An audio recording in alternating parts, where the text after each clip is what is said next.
Pinag-aaralan na ng PNP kung may pananagutan si dating Pangulong Rodrigo Duterte.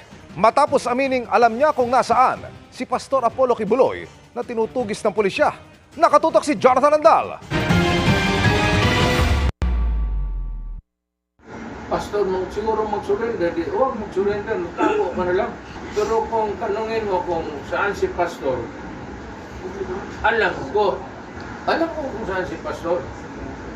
Pero secret.